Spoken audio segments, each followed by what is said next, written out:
betul-betul dekat kawasan gelongsor kolam tu. Jadi saya teruslah minta Zul ni suruh ke arah tu.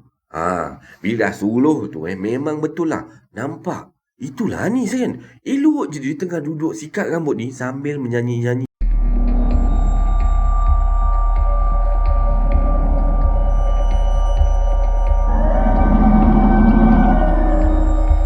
Assalamualaikum warahmatullahi wabarakatuh dan salam sejahtera kepada anda semua. Selamat datang ke channel Kisah Seram Malaysia. Jadinya diharapkan anda berdua pada hari ini sihat-sihat belaka lah hendaknya, insya-Allah. Semua kisah-kisah yang saya akan ceritakan dekat sini pada hari ini anggaplah sebagai satu hiburan sahaja. Jadinya jangan terlampau taksub ataupun terikut-ikut. Baiklah, sebelum kita bermula, marilah kita sama-sama berdoa kepada Allah Subhanahu Wa Taala. Semoga Allah panjangkan umur, murahkan rezeki, berikan kesihatan yang baik dan permudahkan segala urusan kita di dunia dan di akhirat. Dan semoga Allah memberikan syurga buat mak dan ayah kita. Amin amin ya rabbal alamin. Jadinya, tanpa membuang masa lagi, kali ini KSM nak bawakan anda kisah Lata Kinjang. Dan sebelum tu, ada satu lagi kisah berkenaan dengan ada jugalah macam kena-mengena dengan kisah Lata Kinjang tu dah. Okey, tanpa membuang masa, marilah kita terus ke video yang pertama dengan lafaz Bismillahirrahmanirrahim. Mari kita mulakan.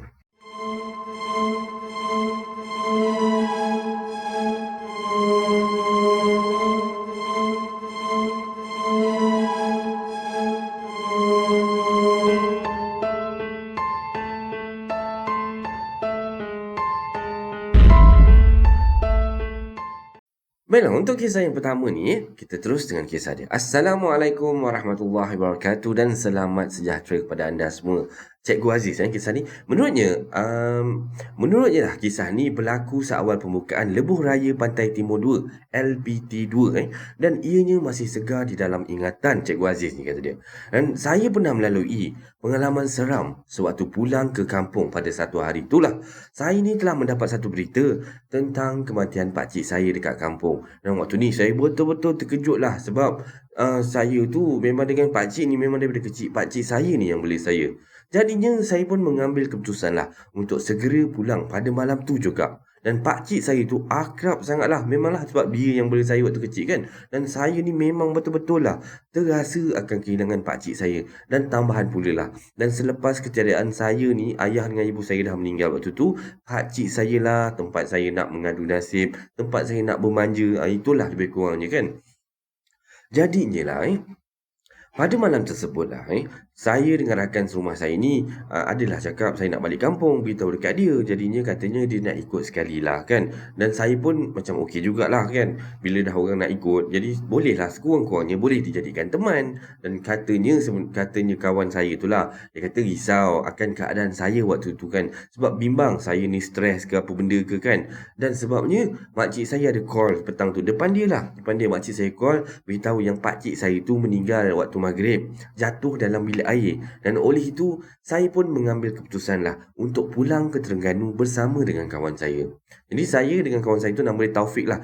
Saya dengan Taufik ni pun bertolak lah dengan kereta. Dan saya tiba dekat Tol Gombak tu kira-kira lebih kurang dalam pukul 9 malam waktu tu. Jadi Taufik yang duduk dekat sebelah saya ni beritahu saya lah waktu tu, kalau saya masa macam tak boleh bawa kereta ke, rasa stres ke apa benda, tak apa, bagi dia bawa je kereta, kata dia. Dan saya jawab, tak apalah Taufik, saya masih boleh bawa kereta lagi, saya ni masih okey lagi, boleh lagi, kata dia. Dan saya faham sebenarnya si Taufik tu waktu tu mungkinlah dia risau keadaan saya kan, takut saya stres ke sampai tak boleh memandu kan, takut saya terbawa-bawa emosi kesedihan tu waktu memandu. Lebih kurang macam tu kan. Ni kadang perasaan sedih tu kan muncul. Tapi nak buat macam mana kan? Orang yang dah tak ada memang tetap tak ada. Takkan saya nak terus mengatap. Yang penting sekarang ni, yang saya tahu, saya memang nak kena balik Terengganu, nak melawat, nak tengok pakcik saya tu buat kali terakhir lah. Jadinya jalan raya pada malam tu tak adalah orang kata lengang sangat ke, orang kata jam sangat ke, tak ada. Tapi ketika dia macam relax-relax, biasa je lah. Tapi selepas melewati kawasan Bentong, kenderaan pun dah start kurang tau kat situ. Entah macam manalah, saya ni jadi mengantuk sangat-sangat. Tak tahulah kenapa. Cuma saya masih dapat lah orang kata kawal lagi perasaan mengantuk atau boleh bertahan lagi lah. Dan saya pun ajak si Taufik ni untuk nak berborak-borak dulu. Orang kata nak hilangkan rasa ngantuk lah. Kadang-kadang Taufik pun sengaja lah kan buat-buat tanya saya. So saya story sikit pasal kisah-kisah saya waktu kecil-kecil dulu kan. Apa ada cerita yang kelakar ke, cerita seram ke, cerita sedih ke kan. Jadi saya tahu sebenarnya yang niat Taufik ni dia nak pancing saya lah. Nak hilangkan rasa sedih saya dan rasa mengantuk saya lah waktu tu. Jadi selepas tu tukarlah cerita. Macam-macam cerita lah kami cerita ni. Sehinggalah sampai ke Temeloh tau. Temeloh Pahang lah. Rasa waktu tu memang nak terbuang air kecil kata dia. Jadi saya pun turun dengan Taufik ni daripada kereta. Dan kami berhenti waktu tu dekat RNR Temeloh. Jadi ramai je orang kat situ sebenarnya. Ramai orang berhenti kat situ lah. Dan ketika saya tengah buang air tu lah. Tiba-tiba saya dengar tau. Suara orang menyebut nama saya. Aziz. Daripada luar pintu tandas macam itulah. Jadinya saya fikirlah, agaknya mungkin si Taufik tu lah dah siap agaknya kan. Tapi suara dia ni macam garau semacam macam tu tau. Dan suara sebenar Taufik tak adalah macam tu punya garau kan. Jadi waktu ni saya pun abaikan je lah. Buat tak tahu je waktu tu. Mungkinlah Taufik ni buat-buat saja je kot nak bagi isyarat kat saya yang kononnya dia dah selesai hajat dia. Dan selepas saya keluar daripada bilik air tu lah saya pun nampak lah ada orang yang kencing dekat bangku tandas yang jenis kencing berdiri kat luar tu kan. Saya nampak seorang lelaki berpakaian lusuh buruk tau. Bau dia pun boleh tahan jugalah kan. Saya fikir mungkinlah orang gila lah agaknya kan. Lah melihat kan daripada keadaan dia tu, pakaian dia, baju dia dengan compang camping dia dengan rambut kusuk masai dan semua kan. Tapi saya tak nampak lah wajah dia. Dan saya tak fikir apa-apa pun waktu tu sebab ada je orang lain kat dalam tandas tu waktu tu kan. Jadi diorang semua buat tak kisah je. Takkan saya nak buat kisah pula kan. Jadi selepas saya kembali ke arah kereta saya lah saya pun nampak dalam kereta saya waktu tu Taufik dah duduk dalam kereta dah waktu tu. Dah standby dah siap-siap duduk dekat depan sebelah tempat duduk pemandu tu lah jadinya saya pun terus masuk dalam kereta dan meneruskan permanduan. Waktu dalam kereta tu lah, saya dah bawa kita semua dah keluar daripada RNR, daripada RNR tu lah. Saya pun sembang lah dengan Taufik. Ingat nak ajak Taufik bersembang macam tadi lah kan. Tanya Taufik, Taufik, nampak tak tadi ada orang gila kat dalam tandas? Tapi si Taufik ni, dia diam je tau. Tak cakap apa-apa, tak jawab apa-apa. Dan saya tanya lagi, Pik, kau kenapa Pik? Diam je ni, macam lah kau ni kan. Dan tetap Taufik ni tak jawab apa-apa. Dah kenapa lah dia ni kan. Dan lepas tu si Taufik ni terus tolehkan badan dia, pandang kat tingkap je tau. Langsung tak pandang saya dan dia diam membisu je. Terus pandang luar je macam tak bunyi apa pun.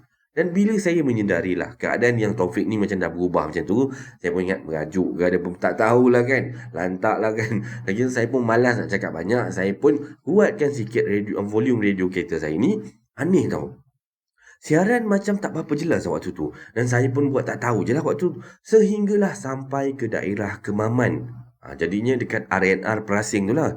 Barulah Taufik ni bunyi sikit. Berkata waktu tu kan.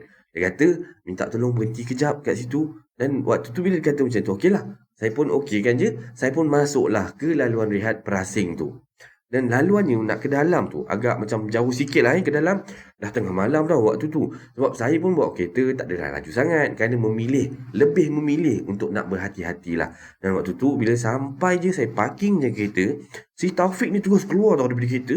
Tak tutup langsung pintu dia tu macam tak menyempat-nyempat lah. Dan dalam fikiran saya mungkin lah dah tak tahan sangat ke. Nak ke tandas cepat-cepat kan. Tapi saya tengok Taufik ni dia bukan pergi ke arah tandas tau. Dia ni menghala pergi ke arah hutan ni.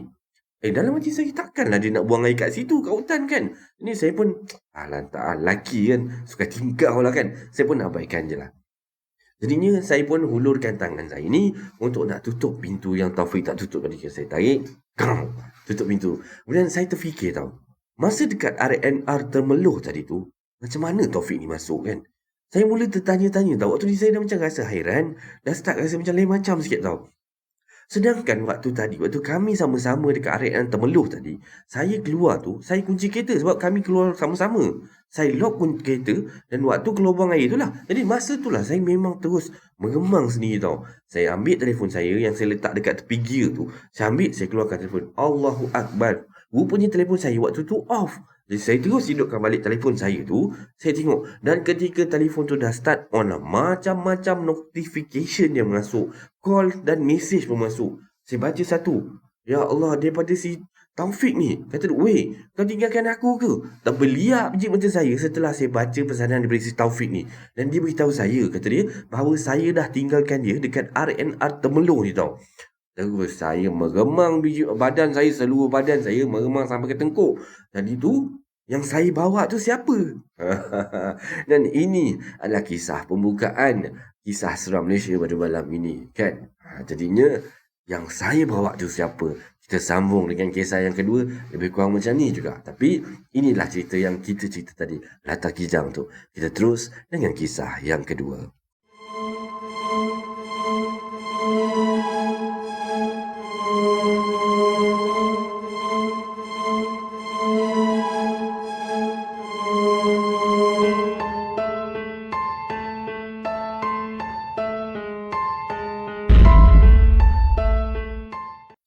Baiklah, untuk kisah yang kedua, macam kita katakan tadi, kisah ni saya rasa agak seram jugalah. Kita terus dengan kisah dia.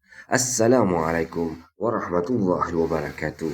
Okey, untuk cerita yang pertama kali ni lah, saya kata saya nak ceritakan cerita berkenaan dengan pengalaman seram kita ke camping dekat Latar Kinjang. Siapa pernah pergi Latar Kinjang? Saya pernah lah pergi Latar Kinjang sekali. Abang KSM lah. Masa Abang KSM pernah pergi Latar Kinjang sekali. Tempat dia cantik. Kalau dia tepi highway tu, nampak lah dia punya air terjun tu kan. Tempat dia memang cantik. Okey, terus dengan cerita dia. Dan cerita ni agak lama jugalah kata dia. Pada tahun 2006 macam tu. Okey, kalau mana yang tak tahulah kat mana Latar Kinjang ni. Tempat tu terletak dekat Tapah Perak kata dia. Dan air terjun dia ni, korang boleh nampak tau daripada tepi highway sebelah kanan. Kalau kita ni mengarah ke utara, memang tinggilah air terjun ni kan. Okey, kisahnya bermula ketika tu saya ni diajak oleh kawan saya untuk tolong dia handlekan satu program student daripada Kelab Kembara Politeknik tau. Kiranya dia ajak saya ni suruh jadi jurulatih lah untuk program tu lah maksudnya. Dan dalam kata program ni lah melibatkan 40 orang student, 3 orang pensyarah pengiring dan kebanyakannya adalah perempuan lah semua. Jadinya kami yang geng-geng jurulatih ni adalah lebih kurang dalam 10 orang macam tu. Dan program tu pun berjalan lah selama 3 hari 2 malam tau. Jadi kami semua tidur dekat kemah yang terletak ni tak jauh daripada tepi sungai. Jadi aktiviti lah untuk hari yang pertama ni lebih kepada games lah dan ice breaking je lah. Dan masa malam pun just banyak buat orang kata talk, ada buat game-games yang simple-simple je lah kan. Memang sangat seronok lah. Jadinya pada hari yang pertama ni tak ada sebarang gangguan pun. Alhamdulillah, semuanya berjalan dengan lancar. Okey, baiklah. Pada hari yang kedua pula, maka bermulalah program yang agak fizikal, agak tough sikit lah. Bermulalah dengan aktiviti jungle trekking menuju ke puncak air terjun ni.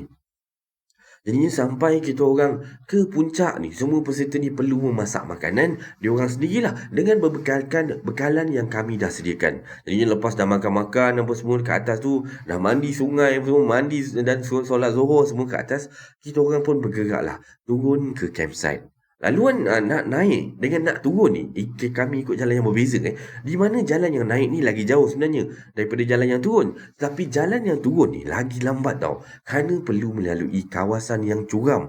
Betul-betul dekat tepi batuan air terjun tu. Dan kebetulan pula pada masa tu hujan memang tengah renyang-renyang. Maka je lagi best lah kami gasak peserta-peserta tu lah. Ikut laluan yang licin tu. Ada yang menggelongsor, ada yang berguling-guling dan macam-macam lagi lah. Style diorang ni turun daripada orang kata gunung tu kan. Dan memang berselut habis lah peserta-peserta semua daripada atas kepala ni sampailah ke kasutnya tau. Jadinya kami sampai dekat campsite tu lebih kurang dalam pukul 5 petang lah macam tu So semua peserta-peserta ni dah diarahkan lah nak bersihkan diri apa semua, solat dan siap-siap lah untuk aktiviti malam lah. Jadinya masa semua tengah mandi-mandi ni, saya terperasan tau ada seorang budak perempuan ni yang duduk mandi macam berasingan. Kan orang mandi dekat kawasan sini, dia macam mandi kat jauh sikit belah sana daripada kawan-kawan dia. Dia berasing daripada kawan-kawan dia dekat tepi sungai tu tau. Sambil membilas-bilas rambut dia ni yang agak panjang lah waktu tu. Memanglah saya ni selalu usyar tau budak ni sebenarnya. Start daripada hari pertama lagi saya dah pandang je tau. Dan memang aim lah konon-kononnya berkenan lah kan.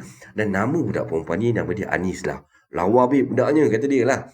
Kata dia mukanya tu ala-ala Fasha Sanda masa bujang dulu. Okey. Dan tahun 2006 kan masa tu memanglah Fasha Sanda tengah top. Okey lah. Jadi saya pun duduk tengok je lah. Saya perhatikan je daripada jauh tau. Sambil-sambil menikmati keindahan ciptaan Tuhan kata orang. Kan. Okey lah.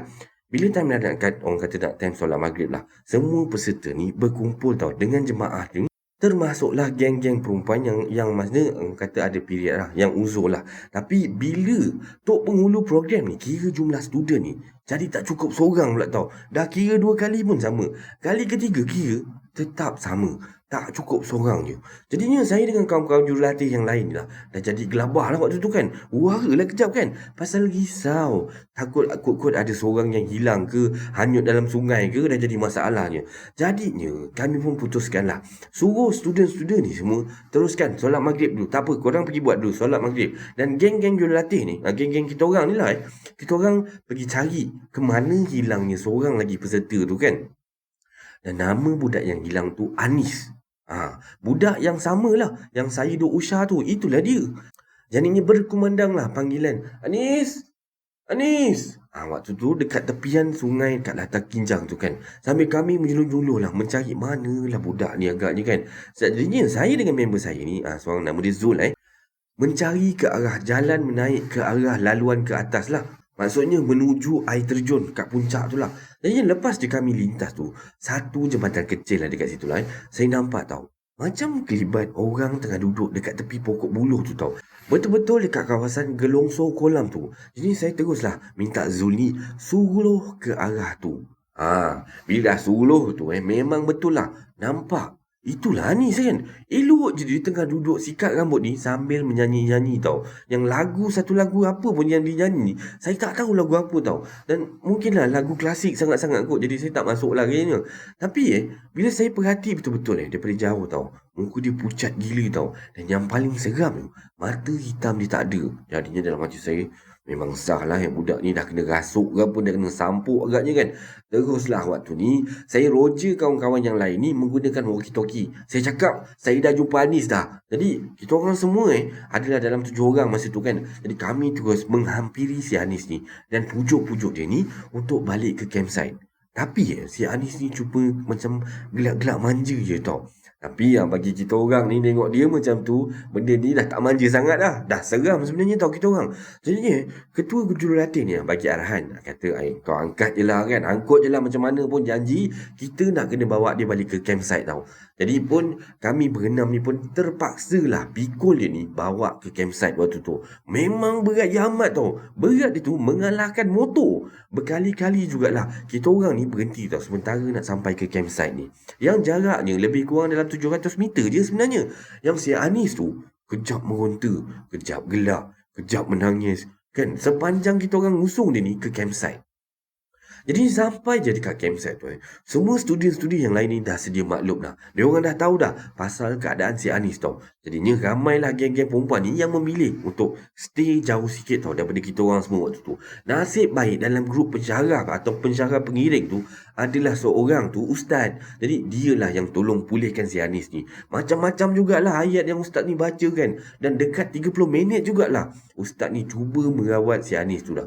Ustaz tu panggil kawan-kawan sekumpulan dengan Anis ni, dia tanya, ada tak masa korang pergi jungle trekking tadi, pagi tadi tu, ada tak ambil apa-apa ke, apa-apa barang yang pelik ke kan?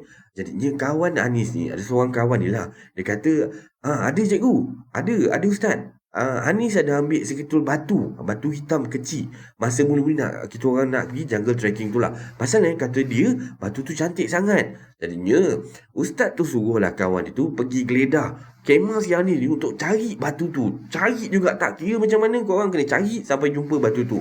Dan jenuh jugalah kawan-kawan dia ni menyelongkar-nyelongkar kemah ni dan beg si Anis ni. Dan dalam lebih kurang dalam 10 minit jugalah mencari-cari dan akhirnya jumpalah batu yang dia orang katakan tu dekat dalam beg Anis ni tau.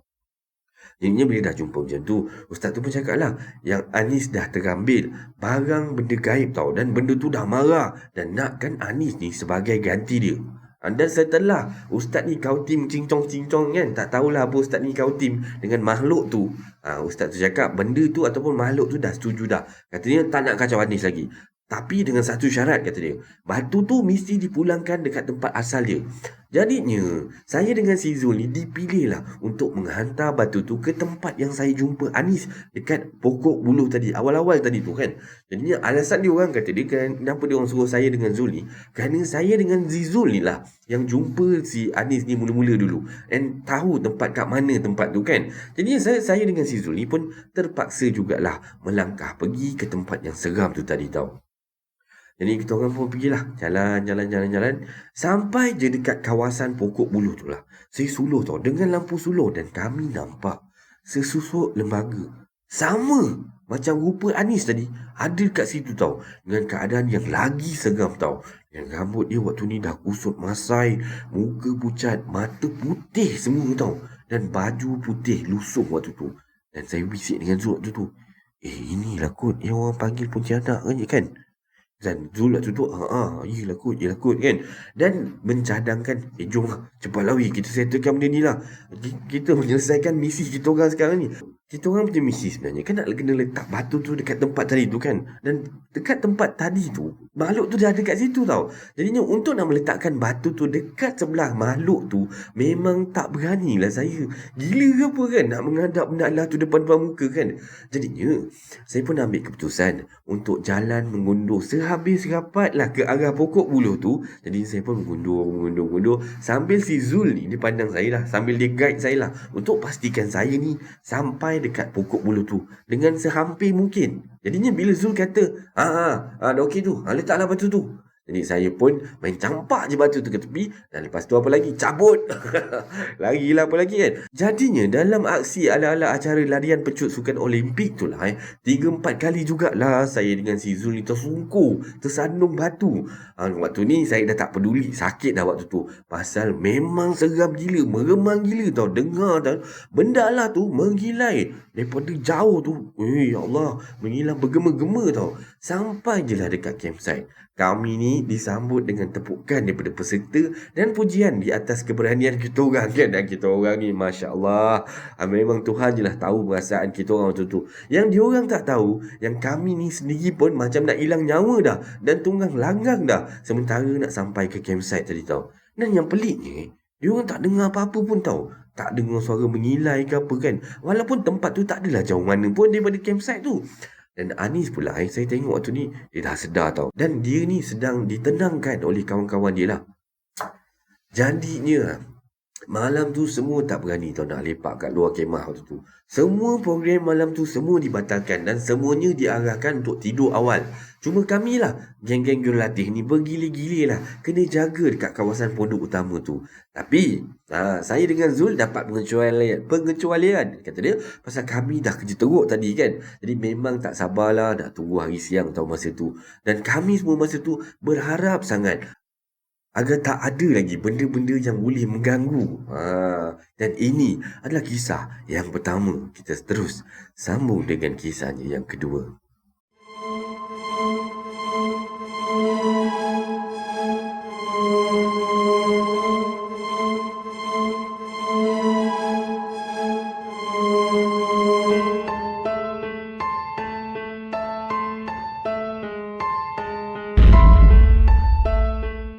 Baik, untuk kisah yang kedua ni, kita sambung dengan kisah yang tadi kan. Okey, kisah yang kedua ni selepas si Anis tersampuk pada malam tu lah, masih lagi berlaku tau gangguan. Tapi kali ini lebih lagi menyeramkan dan kisahnya macam ni.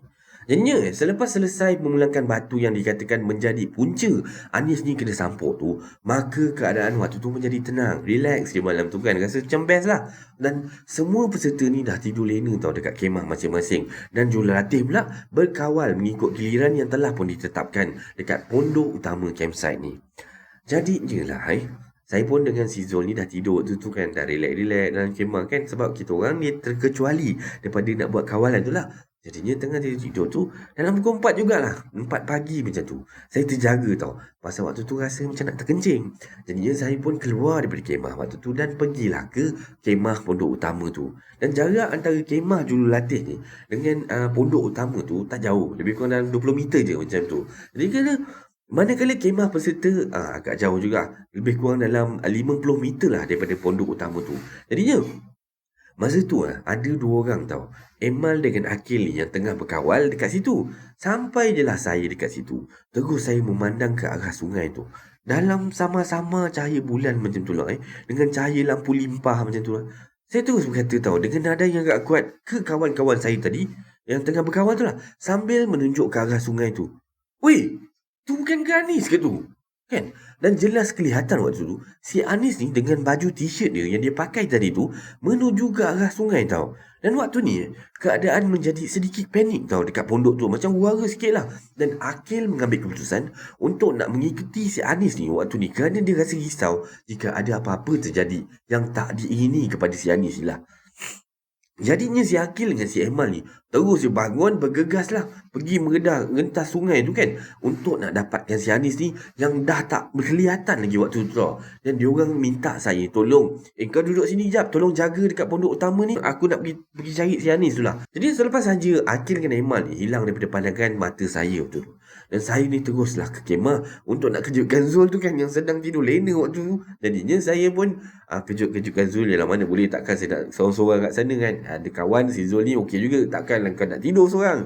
Jadinya saya pun kejutkan Zul dan untuk temankan saya lah yang ditinggalkan keseorangan untuk mengawal pondok tu.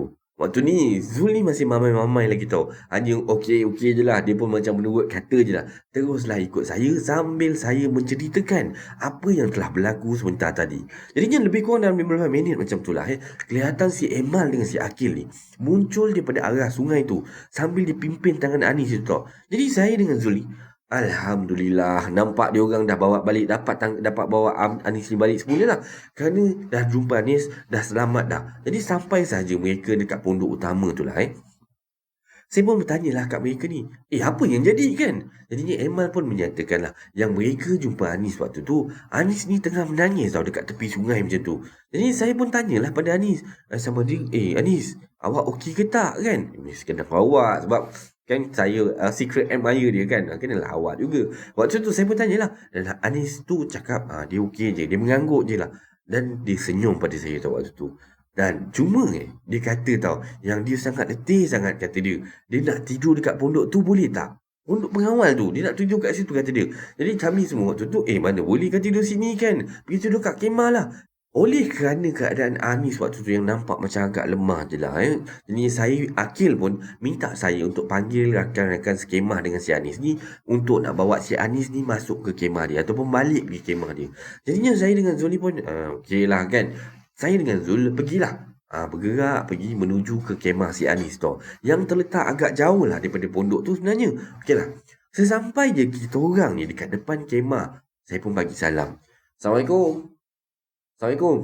Yalah, takkan nak jerit rambutan, mana boleh jerit kan. Jadi bagi salam relax je lah. Dan salam saya ni dijawab tau dengan pantas daripada mereka yang ada kat dalam kemah tau waktu tu. Sambil diorang ni buka zip sikit pintu, dan kelihatanlah Hidayah ni, iaitu rakan satu kemah dengan si Anis ni, keluarkan sikit kepala dia kan sambil tanya, kenapa ni? Apa hal? Oi, garang betul si Hidayah ni kan. Apa tujuan kita orang datang kemah dia kan? Lah, korang tak tidur lagi ke? Belum coach. Kami pun tak boleh tidur ni. Kesian Kak Anis, kata dia. Kejap-kejap dia bangun. Kejap menangis. Daripada malam tadi asyik menangis je, tak berhenti-berhenti. Jadi waktu ni, saya dengan Zul ni berpandangan lah antara satu sama lain dan meminta mereka buka pintu kemah dia orang ni. Kerana betul-betul kita orang nak pastikan sebenarnya betul ke Anis ada kat dalam kemah tu kan. Bila dia buka pintu kemah tu, memang sah lah yang si Anis ni ada dalam kemah tu tau. Tengah terbaring dalam sleeping bag dia. Sini dalam kepala otak saya cakap dengan Zul, habis tu siapa yang Akil dengan Aidil bawa balik tadi ya? Dan Zul waktu tu bisik pada saya macam, seram weh, aku dah seram dah ni kan. Jadi saya aja cakap dengan Zul tu, saya tunjuk isyarat suruh senyap je lah, kata Zul kata kan. Kerana tak mahu kan si Hidayah ni panik lah. Sekiranya diorang ni tahu apa sebenarnya yang tengah berlaku sekarang ni. Jadinya saya dengan Zul ni waktu ni pun dah serba salah tau nak kembali ke pondok utama tadi. Kerana dah pastilah yang ada bersama dengan Akil dengan Emal tu adalah bukan Anis, tapi itu adalah makhluk lain. Jadinya saya pun mengambil keputusan lah untuk nak kejutkan rakan-rakan jurulatih yang lain dengan alasan lagi ramai lagi berani. Memanglah dah tak pengecut punya lah waktu tu kan. Jadi kami ni hanyalah 3 orang je lah yang berjaya saya kejutkan, dan kami berlima ni terus menuju ke pondok utama tau. Sesampainya dekat pondok tu, Akil dengan Endang ni tengah rancak lah berbual-bual dengan awet cantik kan. Oh, dia punya layan lain macam tau. Jadi tengah berbual-bual dengan Anis ni. Dan Anis ni pula kelihatan macam biasa-biasa je lah. Macam manusia biasa dari pandangan mata kasar. Jadi kami berlima waktu tu berada jauh sikit daripada pondok tu tau. Yelah, gila apa nak dekat-dekat dengan benda-benda hantu tu kan. Jadinya Eman bertanya pada saya tau, "Lah, mana kawan-kawan si Anis ni? Dia dah ngantuk lah weh. Kawan-kawan dia tak datang weh. Pasal Anis memang ada kat dalam kemah."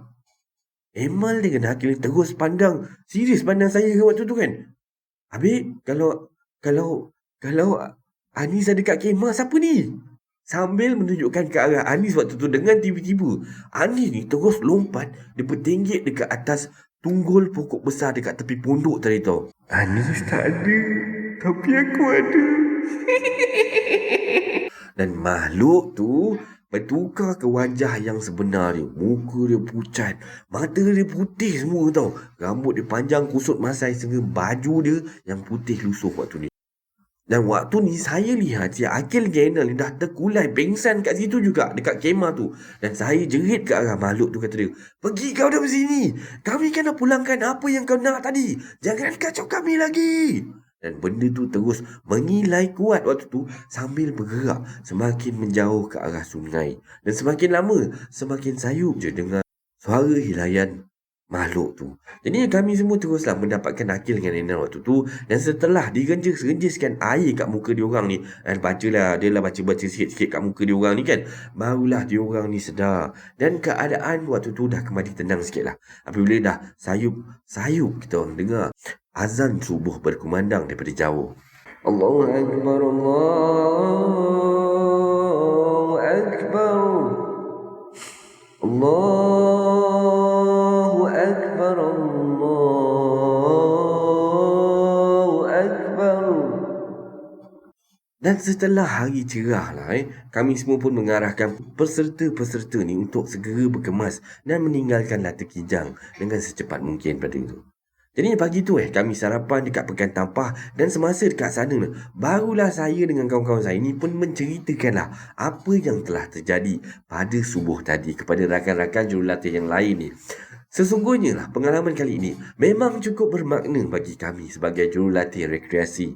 Sekian, dan ini adalah kisah seram Malaysia pada malam ini. Semoga anda terhibur dengan kisah yang KSM sampaikan. Terima kasih kepada yang sudi mendengar kisah ini sampai habis, dan semoga terhibur. Baiklah, sebarang komen, like dan share daripada anda semua amat-amatlah dihargai. Terima kasih kepada yang dah sudi subscribe di channel Kisah Seram Malaysia ni, dan yang masih belum tu, bantulah saya dengan menekan butang subscribe, like dan sharekan video ini kepada kawan-kawan anda. Sokongan daripada anda semua adalah ibarat pembakar semangat buat saya untuk teruskan berkarya, agar saya terus berusaha untuk membuat banyak video-video yang baik, yang menarik dan berkualiti untuk anda semua tonton, insya-Allah. Jadinya yang baik itu datang daripada Allah Subhanahu Wa Taala, dan yang buruk itu datang daripada kelemahan diri saya sendiri. Saya akhiri kisah seram Malaysia pada kali ini dengan lafaz Assalamualaikum warahmatullahi wabarakatuh. Terima kasih semua. Selamat malam.